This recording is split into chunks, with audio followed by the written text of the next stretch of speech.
So, Ness from Earthbound. Pretty cool kid. I mean, he's a psychic who traveled the world with Housewife, Nerd Emoji, and Pooh. He also defeated an alien who was in the past to affect the future, which is Ness's present. So Ness and crew had to go back in time to Gygas's age, or his present, to eliminate him so that the future, or Ness's past present, would be okay. Yeah, bit weird. He's also, how do I say this? Very fucking strong. Like, here's a Smash cast, a lot of characters. And here's who could beat him in a battle. And I'm only counting if they are above or equal to multiversal, and 2, have existence erasure, as that is what is needed to send this kid to bed. 3, 2, 1. Not much. And you can see that they're mainly Mario characters. So yeah, every character that does not have their image blocked can slap Ness around. Figured this out via the Versus Battle Wiki, and it's definitely not the most corrupt website, but I can't play like 60 series within a few days. Just impossible. And Ness in Death Battle, like the thing, you know what I'm talking about. I've wanted to see him in it, but I've always noticed there's not really a good combatant for him because they're either too strong, no similarities, or their abilities are just boring. They don't bounce off well. And it sucks because Earthbound is an amazing series. And while there are some other matchups like Nintendo versus Gon, which I think work very well, I mean, Ness versus Gon is also a thing, but Ness is pretty damn strong. But yeah, before I start picking combatants out of basically a hat, I want to go over some of Ness's abilities. First is Rockin', which is probably a blinding attack.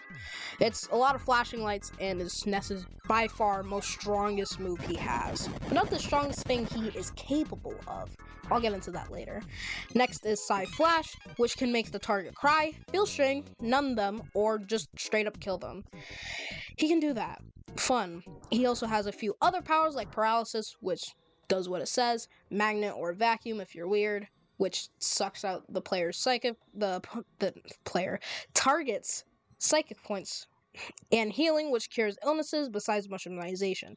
Everything else listed here can be cured with one of them. I don't know which one, but yeah. Hypnosis, come on. Shield, which protects him from either physical or psychic attacks, can't remember. You get the point. And Teleport. Guess what that one does? And there are 2 other powers I'd like to talk about before I start picking combatants. There's something called Ultimate Intelligence. It lives up to its name since now Ness would be considered the smartest person in the room. Maybe even the smartest Nintendo character. Definitely not the smartest fictional character. No, there's way smarter. But damn right up there. Given this ability, we can assume he knows how to use other Psy abilities like Fire, Freeze, Thunder, Starstorm, all that good stuff. With this, he's damn strong. He can dish damage, heal himself, make himself more powerful with offense up, and make you more weak with defense down. There is also one more ability I'd like to go over, and it's called Truth of the Universe. You know how in Earthbound, when you die, you get shown this screen, then go back to a bit before you died if you continue to move on? That's Truth of the Universe kicking in. Ness can die, and the universe will bend its knees forward so that this 8th grader doesn't die. That's why I said you need existence erasure move, since not even statistic manipulation can affect this. I hope you understand why Ness may be one of the strongest Nintendo characters. Before moving on, I want to go over something that can be very, very subjective. A good episode. There are tons of different candidates for good reasons, but I want to go over 3 that I'm going to consider for this video. Number 1 is a good matchup that thematically makes sense. For example, it could be a legacy matchup like Mario vs. Sonic, or similarities like Leonardo vs. Jason. What it would be is something that has a ton of connections, but isn't from the same series. For example, like Mario and Luigi. Like, they're brothers, of course they're going to be similar. So, yeah. Just a ton of similarities, or it could just be legacy. Who knows? Number 2 are powers that can bounce off of each other. They are kind of the most important part for me, since in the animation, I'm looking for a good fight. I'm not looking for stick figures that vaguely represent the characters to hug each other without any animation. I want, like, something good, like All Might versus Rock Lee or Might Guy. I can't remember. I think it's Might Guy. Pretty sure it's Might Guy. Don't yell at me for that. And a good arsenal, too, is something I would love to see, like Link versus Cloud, or Batman versus Iron Man suits. Things like that are something I like seeing in battle animation. And 3, a fair fight. Listen, I don't mind stomps, especially when it's funny, like SpongeBob versus Super Friends Aquaman. But not something stupid like Pit versus Sora, or Deku versus Asta. I really hate that episode. But what I want to see is a TJ combo versus Balrog. Very damn close to like the point where one punch and then like another punch could just be it. So now you have what I would consider a good episode. So let's start with Ness versus Frix. I already don't really like this since it is Undertale and there are definitely better options, as you will see, but this still could be good. For the stats, they determined that Ness could tank thunderstorms, coming out to about 2.4 megatons of TNT, which is about City Block, I think? Not sure. And Frisk was given surviving an onion explosion, put at 24.44 kilograms of TNT. That is a huge difference in durability, and since it was the only stats that I could find that they were given, it's not really that much of a fair fight, since we can just assume that they can dish as much damage as they can take. That's probably the most reasonable explanation. And for the abilities, Ness has more, and Frisk has items, and they don't really have much besides, like, fate manipulation and all that. So, yeah. The similarities for the fight, not the arsenal, are there, but not as prevalent. 2 kids with extremely broken powers who have denied fate. There will be a better one later on, but that is again for later. Now is a good time to say I do not hate any of these people who make these battles. They are pretty cool, and this one, Shiraku, I really admire. He loves Earthbound as like I do. And if anything, I implore you to read more on these pages since I'm not going to be reading all of this fanfiction. So, if you want the wiki page, I'll be putting that in the description. Overall, it's a fine matchup. The best part is definitely abilities and the fight potential. Do I think this fits all 3 categories? No, but this one's still pretty damn good. Next battle is Ness versus Silver, 2 teens from a different time periods that have slayed gods. They are also pacifists and are known for a phrase they say. So the similarities are better than the previous one, but still could be better. Moving over to the stats, this battle used pre-Melody's Ness and Game Silver, so they aren't going to be batshit crazy, at least for one of the opponents. But we will get there. No stats are given, so I will pick out their best feats from pre-Melodies and Game respectively. Ness is put at City Block level, or 14.70 tons. Paula throws a Chomposaurus, which using Brontosaurus' weight is about 15 tons. So there's that. The best feat for Silver is fighting Modern Sonic.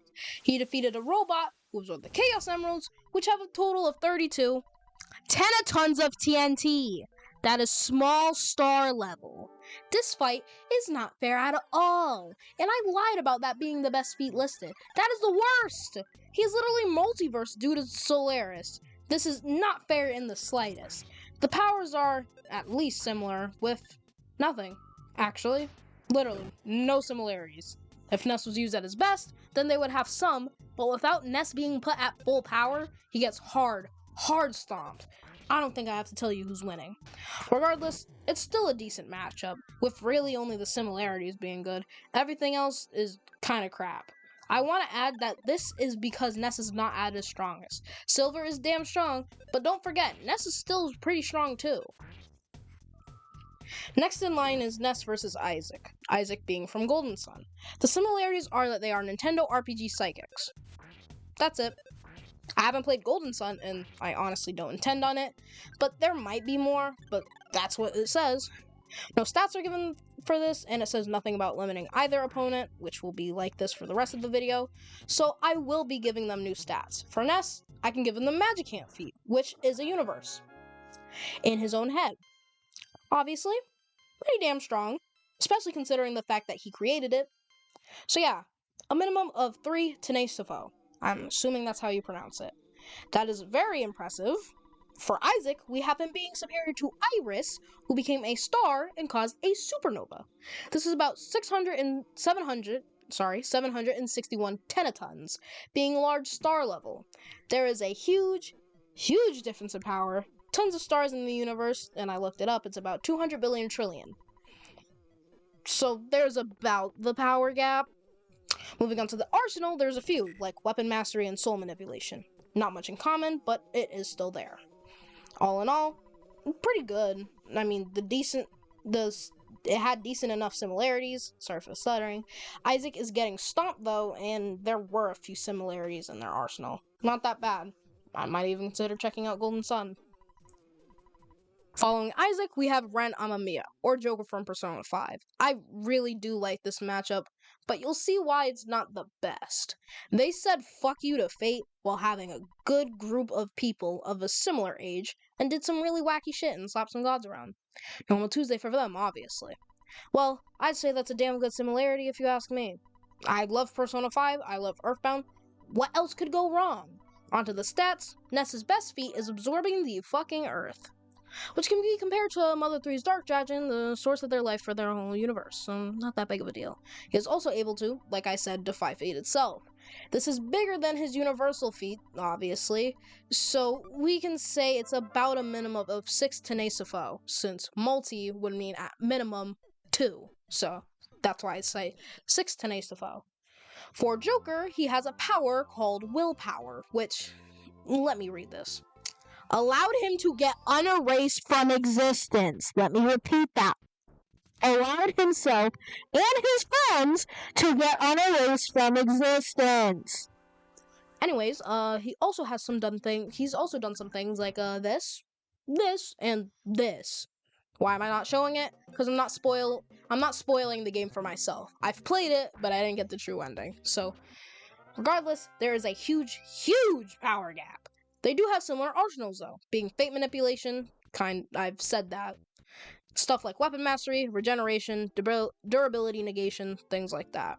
Again, there is a clear winner here being Joker. I don't even really hate this matchup, honestly. If anything, I love it. I think it's funny that a hedgehog and a child can't beat him, technically. But the second someone a few ages older than him shows up, and he's fucked. Regardless, the only downside is really the fact Joker stomps. Next up is Finn from Adventure Time. They don't give any similarities, and I know nothing about Adventure Time, so for now, I'm not sure. For stats, they actually list them very nicely, with a Diamond Dog feat, which is basically Ness bashing a diamondized dog with a baseball bat, and the Kraken feat and Magic Hand. So Ness is being put at about universal. For Finn, they don't give stats, so I will. His best feat is being able to keep up with Fern, who is a grass sword that they mention in the wiki. This is put at large planet. Not the biggest power gap, but it's still there. For abilities, we have not much. Really just them wielding a ton of different swords and bats respectively. So not really much to use, so really the only thing I'm aware of, at least, is the stats. But maybe I'll just watch Adventure Time, just really not anytime soon. This matchup is fine. I mean, there's a power gap and not really any similarities. And no arsenal. Jesus Christ. This is not good, but I really know nothing about the show, so it's fine. Once I learn more about it, though, then I'll probably go back to this. Now we have Raven, which I can't understand. I don't know much about DC, but from what I can tell, it's two teenagers with really strong powers. They work in a team, so it, for the most part, checks out. For stats, I can't find much for either listed, so we'll stick with the universal feat and Raven's upcoming feat. She is said to be as powerful as her father, Trigon, who tortured Belial with impunity. This is from post-Flashpoint Raven, as it is the strongest version of her listed on this Versus Battle Wiki. This is put at Solar System. Not much of a gap, but again, it is still there. They have a bit in common. Ice and Lightning goes to Psy Thunder and Ice respectfully, and Soul Manipulation. Again, not much, but it's really good. I wouldn't consider this the best matchup, because Joker kinda takes the cake, but it is still good. The power gap is probably like one of the best we've seen so far. It'll get way closer. But yeah, I could see this happening. It could happen. Would it though? No, they already used Raven. But I could see it. Now we have Shulk from Xenoblade, being the strongest futuristic characters in Nintendo's arsenal. Very good, but it's fine. Xenoblade is bullshit though, so there could be a huge power gap we are about to see. Since there are no stats and Xenoblade is bullshit, I'm just gonna put Ness at Multiversal. He'll need this. For Shulk, his best feat is this. Despite giving up his godhood, he should still be comparable to his replica Monado self. Low complex multiversal. What is that? Better than multiversal, that's what it is. Bit higher. Still, gap, I'd say. I'm not sure how strong that is. Really strong. For abilities, though. Jesus Christ. Shulk, god damn it. You can't have, 20. Why do you need a billion? Regardless, genius intelligence, regeneration, and most of the elemental manipulations. Bit of abilities, yeah. Despite the gap in power, this is a damn good battle. Not on par with Joker's, but still really, really, really good. To round it out, I'll do one last one. I'm gonna pick the best one, at least from what I've seen, which is Ness versus Chrono from Chrono Trigger. You may have heard it through Matt Pat's fairies or even Brawl Fans 1's movesets. They are time travelers who save the universe with a party. Not much, but trust me, it gets way, way better. For stats, we have the multiversal feat I've discussed for Ness, but for Chrono, long story short, universal. I know, an actual matchup where the power difference isn't big at all. It's literally just a 2 times different, at least. Ness still wins since his omnipresence and truth of the universe. Even if we put him at universal, he'd still win, but it'd be super close without said omnipresence and truth of the universe. Regardless, none of their abilities, and they don't have much. Once you bring in Chrono's optional equipment, then they do, but again, it's optional. He doesn't need to have this. They might not even give it to him if this did become a death battle. Now, do you see why it is so hard for Ness to get a good matchup? They either have really good similarities, like Ness vs. Joker, close in power, like Ness vs. Chrono, or a lot of similar abilities, like Ness vs. Shulk. If he does get into death battle, he should get Chrono, maybe Joker, I guess. But there are better Earthbound other matchups, though, like Nintendo vs. Gon, which, in my opinion, has all 3 qualities mentioned. No matter my opinion, do you guys know a character that could be a good match for the Psychic Powerhouse? If you do, I'd love to hear them. I do want to do more non-Splatoon content, and I may or may not do another Earthbound related video. There's, again, the timeline in the description, and please, please, please subscribe, since I'm super, super close to 100 subscribers. With all of that said, I'm out of here.